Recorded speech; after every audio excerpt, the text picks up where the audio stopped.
Thanks, Doug. Good morning.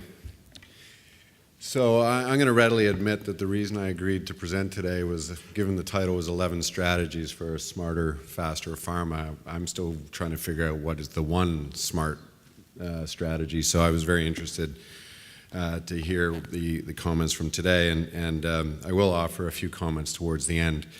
But the title of the presentation is the Tantalus Paradigm, which is, I think, something that we're all struggling with, and is a question that really we are trying to address at Celgene on how to move out of this, and we'll talk about what the Tantalus Paradigm is in a second. So for the audience, first question is, who is Tantalus? So 7% of you are right. No. So Tantalus is, and I've taken this from one of our physicians at Sunnybrook, Dr. Dick Wells, and he references the plight that he certainly feels and his patient feels when it comes to accessing new important pharmaceuticals or biologics for patients. Tantalus is a Greek mythology figure. He was banished to Hades by Zeus and was destined to live in a pool of water, stricken by this terrible thirst, and every time he tried to drink, the water level with the pool would drop, so he would never be able to quench his thirst. And above him would hang branches full of fruit, and he was stricken with this terrible hunger, and every time he tried to reach up and grab the fruit, the branches were pulled away from him. And so this was his plight that he was left with, and it's something that I think our industry certainly struggles with, but I have another question for you. I think the following group best describes Tantalus's fate.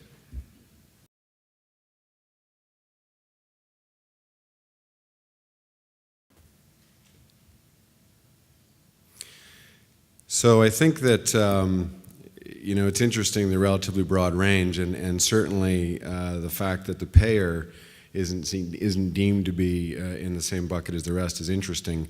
But certainly the patient, the physician, and the industry is something that I think all experience that same general level of dissatisfaction, a group that is either seeking access to medicines, either as a patient or as a physician, or the industry, which is trying to find its place at the table as being a value provider, and certainly never seeming to be able to be seen truly as that partner in care.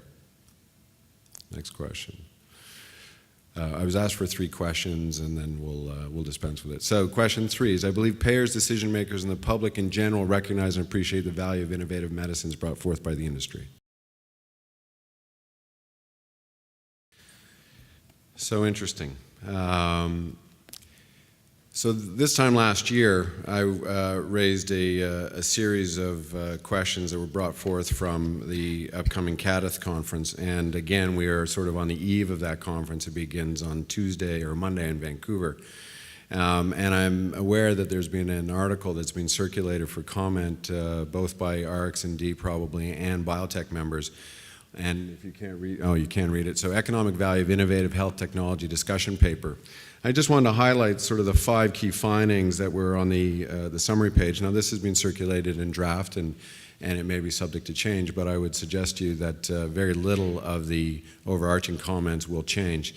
So the findings, and these are only 5 that I selected, and I may be accused of some bias, but I can tell you there was about 10 and they didn't get much better. The findings provide empirical support that manufacturers are being sufficiently rewarded by patent protection and price review mechanisms, typically lead to little or no health benefit for technologies under patent protection, further strengthen the applied health research initiatives to monitor and reassess net benefits from technology through the product life cycle. So I think that speaks very much to, Doug, what you were referencing on this, the changing environment and post-marketing cost effectiveness research. When cheaper generic versions of previous innovations are available, prices of future newly patented drugs should reflect their value. And based on our analysis, there are no observable increasing benefits from health technology innovation in the last 10 years. In fact, one of their comments was that really the only time society gets a benefit from the innovation is after the patent period, when society can benefit from the much lower generic level pricing. So we had a question earlier about the importance of innovation and does the public understand it and who needs to understand it. And I would suggest that there's a very strong counterbalance to the comment on innovation, and it raises the question of how effectively we've been communicating the importance of innovation and who does truly understand it.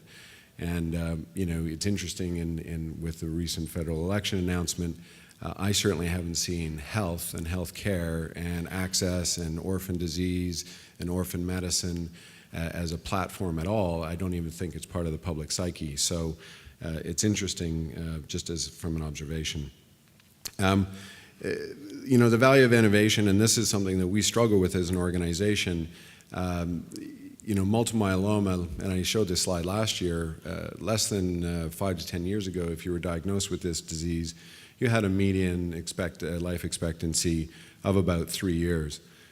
Through the introduction of novel agents that include some of the Celgene portfolio as well as others, we've seen a full doubling.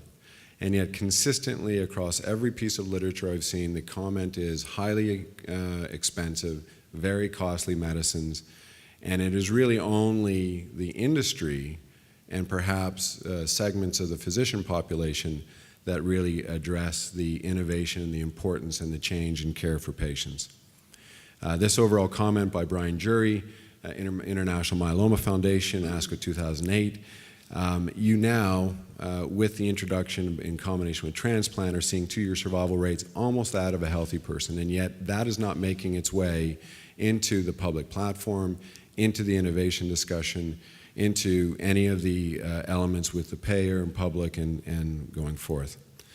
So, my comments for a smarter, faster pharma. As an industry member, I wonder about the development and really the coming together of a concentrated industry-wide communication platform that talks to the life cycle of our industry or talks to a common set of beliefs that all Canadian pharma companies, biotech, RX&D, can communicate in front of every payer, every pharmacist, every physician, every patient group, that continues to reinforce the importance of access to innovative medicines. I think it was interesting in Brian's presentation on customer centricity, and certainly we're doing some market research right now, and Roche is laudable as an organization that has a very, very high positive profile with its customer base.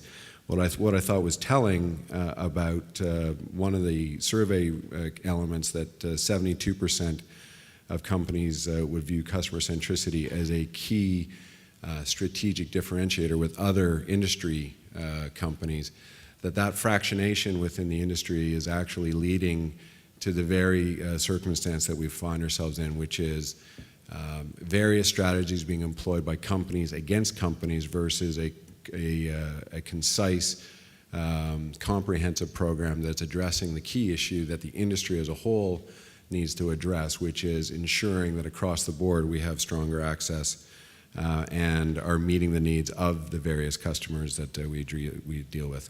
So can we ever escape? This is one of my favorite quotes. I think for those of you that were here last year, unfortunately it's a repeat, but I firmly believe it, that the void created by the failure to communicate is soon filled with poison, drivel, and misrepresentation.